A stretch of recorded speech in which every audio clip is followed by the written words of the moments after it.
Good evening, gentlemen. My name is Mary Patrick. I live in Montgomery, Georgia. I have written down what I'm going to say, so I'm probably going to read because I don't forget anything. Get off the subject.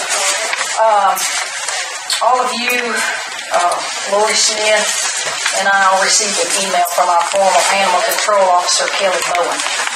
This email states that she has a letter to sue from EEOC. I do not know if that's true or false.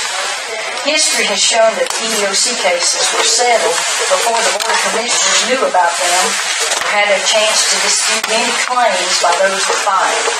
In the case of the last BOC, the only way we knew about the cases were to see where the county was billed on either Mr. Alexander's bill or Mr. O'Quinn's bill. Neither of these attorneys ever asked the board for evidence, opinions, or answers, and everything was settled and insurance paid. When Larry Thurman received his $50,000 settlement, the board heard about it on the streets, not through the county attorney or the county manager. If it is true that EEOC is taking Kelly Bowen's case, I'm asking you to fight it.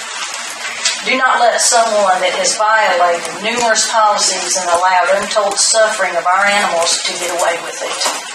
I'm asking that you keep involved, do your own investigating, ask questions, and don't let anything be settled without your knowledge of what is going on.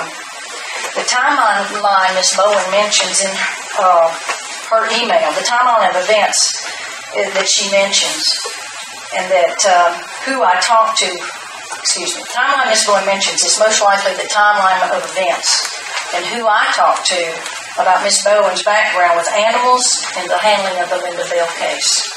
Mr. Alexander asked me for a copy of it after I discussed it with the DOC, and after I gave it to him, he handed it over to Greg Wood and Kelly Bowen. This gave both of them the opportunity to work around the evidence in the Linda Bell case. The evidence concerning Ms. Bowen's dismissal is overwhelming. She should not be entitled to any settlement from EEOC. Ask Lori Smith. Lori heard and or received evidence from Dr. Proctor, the vet, and her assistant who saw things firsthand.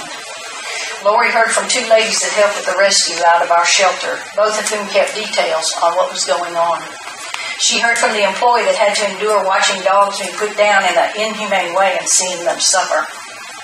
After you talked to Lori, then talk to Dr. Proctor, the rescuers, and the employees that were there. Hear these things for yourself. Do some investigating about what was happening in animal control with Kelly Bowen there as animal control officer. Don't let anybody tell you, just settle it. Make sure you stay in touch with Mr. O'Quinn and Donald Cronin, who handle the EEOC complaints for our county. Again, if the EEOC suit is true, fight it. Fight it for all the animals that suffered at the hands of Kelly Bowen. And I will end with a quote from Dr. Martin Luther King. He who passively accepts evil is as much involved in it as he who helps perpetuate it. He who accepts evil without protesting against it is really cooperating with it. Thank you. Thank you, Pedro.